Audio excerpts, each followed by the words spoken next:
नमस्कार, मैं हूं सिद्धार्थ प्रकाश।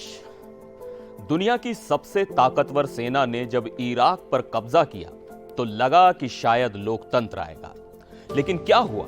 लोकतंत्र का नकाब पहनकर इंसानियत को रौंदा गया। इराक की अबू गरेब, वो जेल जहां इंसानों को जानवर से भी बदतर बर्ताव झेलना पड़ा। यह कहानी सिर्फ टॉर्चर की नहीं, बल्कि इंसानियत की हार और न्याय की देर से आई जीत की है। आज हम आपको बताएंगे कि अबू गरेब में आखिर हुआ क्या था।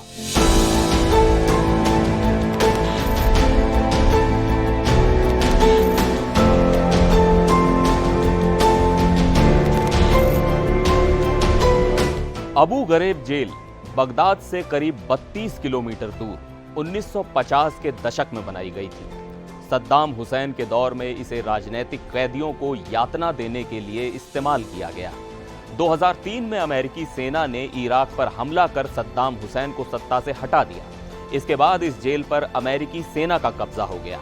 इसे आतंकवाद के संदिग्धों से पूछताछ और जानकारी निकालने के लिए इस्तेमाल किया गया, लेकिन हकीकत ये थी कि यहाँ पूछताछ नहीं, इंसानों को तोड़ने और उनके आत्मसम्मान को कुचलने का खेल खेला जा रहा था। अबू गरेब में जो हुआ वो किसी भी सभ्य समाज को झकझोर सकता है।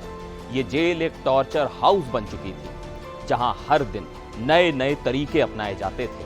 अबू गरेब जेल का मतलब एक ही था, इंसान का उसकी आखिरी हद तक शोषण। सोचिए, किसी को उसकी पहचान, उसका आत्मसम्मान छीनकर कैसे तोड़ा जा सकता है। यहां सबसे पहले कैदियों को पूरी तरह से नग्न कर दिया जाता था। एक बड़े से हॉल में सभी को एक साथ खड़ा किया जाता। असद अल जुबै ने बताया कि हमें बिना कपड़ों के घंटों खड़ा रखा गया। गार्ड्स हंसते, हमारी ओर इशारा करते और हमें जानवर बुलाते। कैदियों को जमीन पर गंदगी में सुलाया जाता और कभी कभी उनके ऊपर गार्ड्स पेशाब कर देते। ये सिर्फ शारीरिक नहीं, बल्कि मानसिक प्रताड़ना का हिस्सा था। अली शल्लाल अल कैसी की तस्वीर अबू गरेब की कभी न भुलाई जा सकने वाली पहचान बन गई। उन्हें एक छोटे से बॉक्स पर खड़ा कर दिया गया। उनके हाथों और पैरों से बिजली के तार जोड़े गए। गार्ड्स ने कहा, अगर बॉक्स से गिरे तो तुम्हें करंट मारा जाएगा। अली ने बाद में बताया कि उनके हाथों की नसें इस कदर जल गईं कि वो हमेशा के लिए क्लॉ मैन बन गए। अबू गरेब में कुछ कैदियों को बिजली के झटके देकर उनकी चीखों का मजा लिया जाता था। अबू गरेब में इस्तेमाल होने वाले कुत्ते सिर्फ जानवर नहीं थे, ये कैदियों के लिए जीते जागते आतंक का प्रतीक बन गए। गार्ड्स कैदियों के सामने बड़े बड़े आक्रामक कुत्ते लाते और उन्हें कैदियों पर झपटने के लिए उकसाते। एक कैदी ने बताया कि एक कुत्ता उनके पैर पर झपटा और उसने इतनी बुरी तरह काटा कि वो महीनों तक चल नहीं सका। ये यातना सिर्फ शारीरिक नहीं थी, वो डर और चीखें जो कुत्तों के सामने सुनाई देती पूरे जेल में गूंजती थी। अबू गरेब में यौन प्रताड़ना वो हथियार था जिससे इंसान को अंदर तक तोड़ दिया जाता।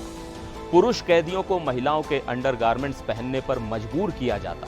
गार्ड्स हंसते और उनकी तस्वीर खींचते। कई महिला कैदियों को उनके कपड़े उतारने पर मजबूर किया गया और उनके साथ यौन दुर्व्यवहार किया गया।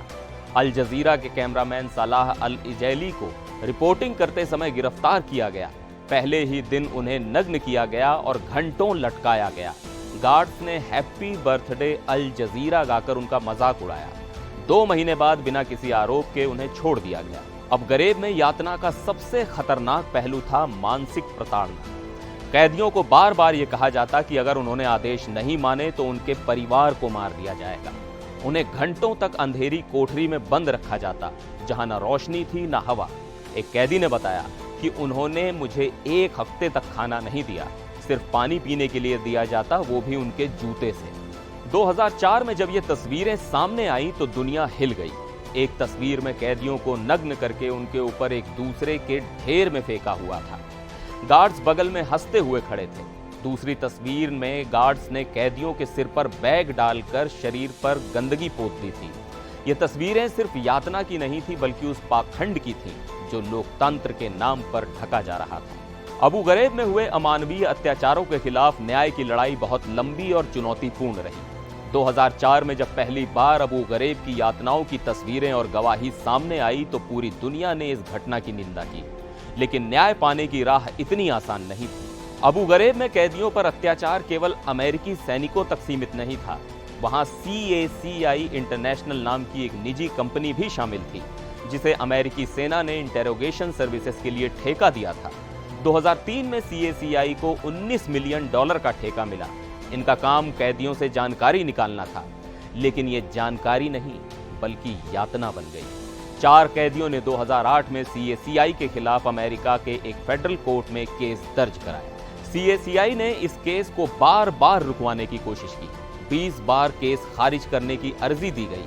उन्होंने दावा किया कि उनका काम अमेरिकी सरकार के आदेश पर था और वो सीधे तौर पर दोषी नहीं है।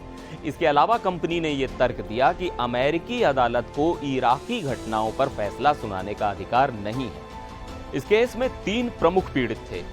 सुहेल अल शिमारी, जो 5 साल तक अबू गरेब में कैद रहे। उन्हें बार बार कुत्तों से डराया गया, बिजली के झटके दिए गए और नग्न अवस्था में शारीरिक यातना दी गई। उन्होंने अदालत में बताया कि यातना ने न केवल उनके शरीर बल्कि उनकी आत्मा को भी तोड़ दिया। दूसरे पीड़ित थे सालाह अल इजैली, अल जजीरा के कैमरामैन, जिन्हें झूठे आरोपों में पकड़ा गया। उन्होंने मानसिक और शारीरिक यातना की ऐसी कहानियां सुनाई कि ज्यूरी स्तब्ध रह गई। और तीसरे पीड़ित थे असद अल जुबै, जिन्हें बिना किसी आरोप के महीनों तक जेल में रखा गया, ठंडे और गर्म पानी में डुबाया गया और घंटों तक सोने नहीं दिया गया। 2019 में एक पीड़ित ताहा राशिद को केस से बाहर कर दिया गया, क्योंकि उनकी यातना CACI के अबू गरेब में शामिल होने से पहले की थी। 2024 में आखिरकार 15 सालों के लंबे इंतजार के बाद मामला अदालत में पूरी तरह सुना गया।